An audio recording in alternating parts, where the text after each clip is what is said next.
Bismillahirrahmanirrahim. Assalamualaikum warahmatullahi wabarakatuh. Alhamdulillah wassalatu wassalamu ala rasulillah wa ala alihi wa ashabihi man wala amma ba'd. Kaum muslimin rahimani wa rahimakumullah.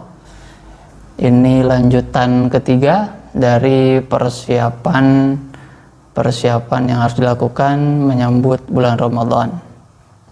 Poin yang ke-9 dari persiapan yang harus kita lakukan adalah melatih untuk mengatur waktu, memanage waktu kita. Kenapa waktu itu harus diperhatikan? Ya, karena memang perlu kita ketahui di bulan Ramadan ya, terdapat beberapa ritual gitu ya, yang waktunya itu terbatas. Maka dari situ kita harus paham gitu ya, dan kita harus terbiasa mengatur waktu kita. Kita harus bisa terbiasa bangun misalkan sebelum subuh. Agar apa? Agar bisa mempersiapkan sahur contohnya misalkan. Nah, itu harus dibiasakan jauh-jauh hari. Jangan sampai ketika kita sudah berada di bulan Ramadan kita lupa gitu ya tentang syariat sahur, karena memang belum dibiasakan sebelumnya. Kita terbiasa bangun ketika adzan subuh, nah itu jelas sekali kita sudah tidak punya kesempatan untuk melakukan sahur.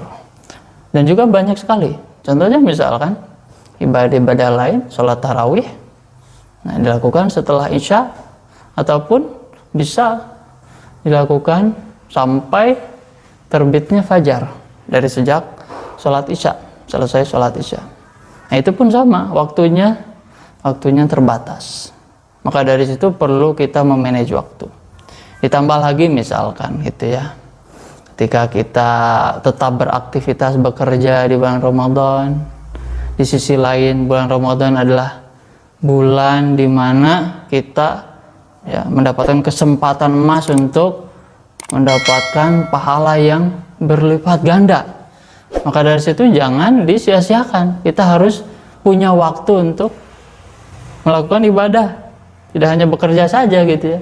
Harus ada waktu untuk membaca Al-Quran misalkan. Dan itu perlu apa? Perlu diatur waktunya agar tidak kita itu menghabiskannya untuk aktivitas yang lain saja, untuk pekerjaan saja misalkan.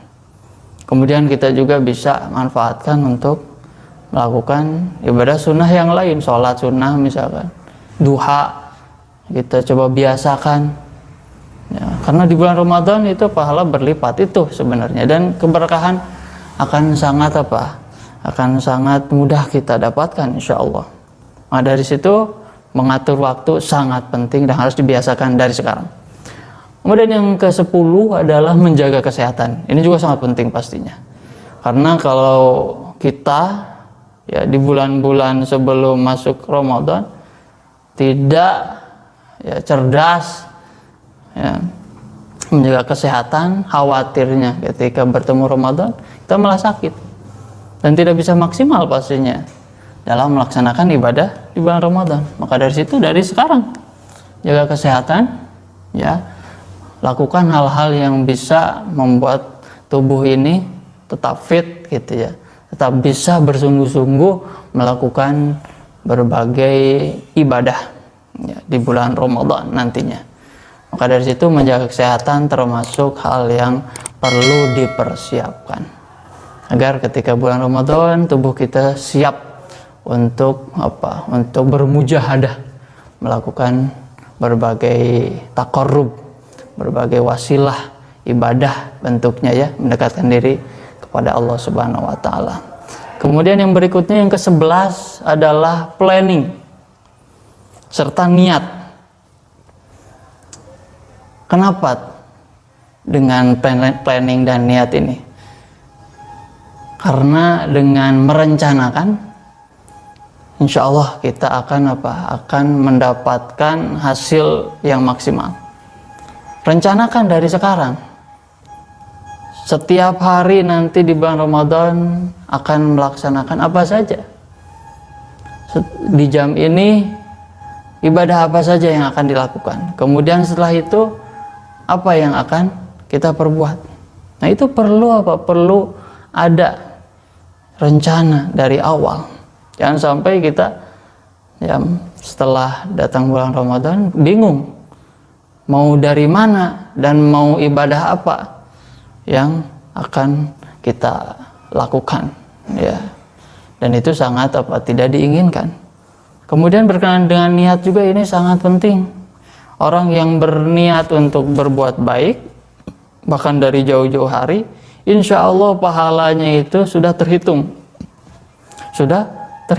Dan ini banyak sekali riwayat hadisnya ya yang mengarah ke pernyataan tadi. Dari niat dulu. Dari awal kita berniat untuk maksimal melaksanakan ibadah di bulan Ramadan. Ini sangat penting. Niat yang baik, insya Allah pahalanya sudah tercatat. Apalagi nanti kalau memang terrealisasi, itu pahalanya akan semakin banyak. Kemudian yang terakhir, dari persiapan kita menyambut bulan Ramadan adalah kualitas sholat ditingkatkan. Baik kuantitas ataupun tadi ya kualitasnya. Tingkatkan sholat baik dari sisi kualitas ataupun kuantitasnya. Dari sisi kuantitas misalkan perbanyak sholat sunnah, atau kita sudah terbiasa sholat tahajud 8 rakaat misalkan, tambah menjadi 20 rakaat. Sudah terbiasa sholat duha 2 rakaat tambah menjadi 4 atau lebih dari itu. Kenapa? Karena di bulan Ramadan gitu ya, ada satu ibadah sunnah yaitu tarawih. Ya, walaupun dibatasi di masjid tertentu misalkan, tapi sebenarnya tarawih itu bisa diperbanyak rakaatnya. Misalkan kita menambahnya nanti setelah pulang dari masjid, itu sangat dianjurkan. Menghidupkan malam dengan sholat itu luar biasa. Man qoma ramadhana imanan wahtisaban ghufira lahu ma taqaddama min dzambi. Barang siapa yang sholat ya, atau melakukan ibadah secara umum juga bisa diartikan seperti itu. Di bulan Ramadan imanan wahtisaban, dengan keimanan dan juga mengharap pahala, ghufira lahu ma taqaddama min dzambi, akan diampuni Allah Subhanahu wa taala dosa-dosa yang telah lalu. Maka dari sini mari perhatikan juga 4 poin yang harus kita persiapkan untuk bulan Ramadan tahun ini khususnya. Dan ini 4 poin terakhir, mudah-mudahan bisa bermanfaat. Apa yang telah saya sampaikan bisa jadikan renungan. Wabillahi taufiq wal hidayah. Assalamualaikum warahmatullahi wabarakatuh.